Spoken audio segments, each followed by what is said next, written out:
So ito po mga guys no, gabi po ito. May nakita po tayong aso dito po sa gilid po ng halaman. Hindi ko po alam kung kanino po itong aso. Dugi, kumain ka na? Ha? Dugi? Kain, dali.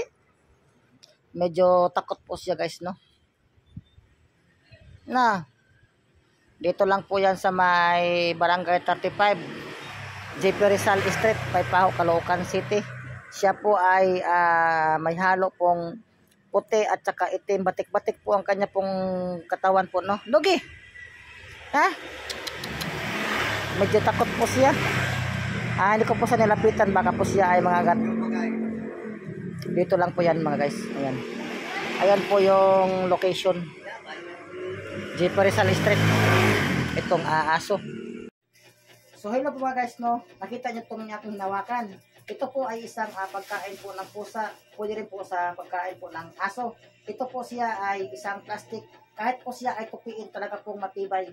At alam niyo pa kung saan ito mabibili. Muna na po kayo sa Orange Apps. Mabibili po yan. Mura lang po ito. 30 pesos lang. So hindi ko nga po siya nilapitan no. Kasi nga baka raw siya mangagat. So sabi po daw ng lalaki ay hindi naman daw taga rito yung aso. Ngayon lang daw niya nakita ang aso na ito no. Dito po siya sa gilid po ng bahay, ang gate. Ano Dog, taga saan ka? Ito po ay mag-alauna na po ng gabi po no ito. Parang maliwanag lang po sa aking cellphone kasi nga maliwanag naman talaga yung cellphone ko kahit gabi. So ayan po si Mingming po no, akin na po yung napakain si Mingming. Dito lang po yan siya makita sa may JP Rizal Street, Barangay 35, Paypaho, Caloocan City. Di ko po alam kung kaino po itong aso. Batik-batik po siya. Siguro taga dyan po siguro sa loob. Kaya nga po. So maraming salamat po. Hindi po natin yan aso no. Yung pagkain ko po ay naubos na po. Binigay ko na po sa kay Mingming yung pagkain. Kaya ngayon gabi na po no, wala na po mabilang pong pagkain. Maraming salamat po. God bless.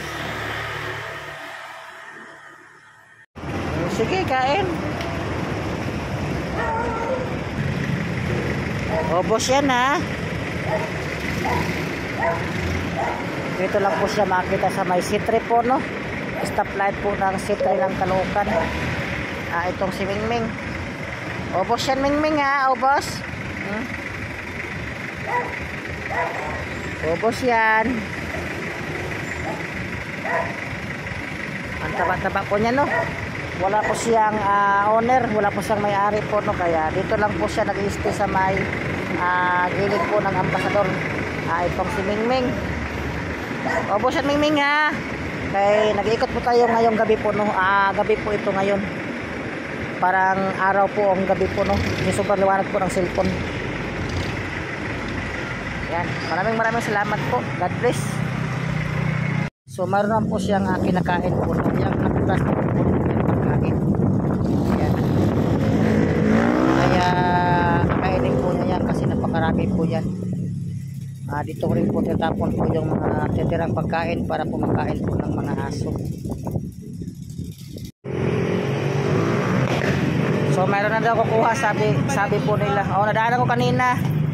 So ito na po yung mga pusa sa pusod ng palit malabot po no. Sa Tuesday po natin sila ipaparescue. So ayan pa yung isa po no, yung itim. Kaya isama din natin yan sa rescue sa Tuesday. Yan po yung mga aso po na mga natatapon po sa Dampalit, Muson. So ayan pa si Mingming. I-rescue niya kuya?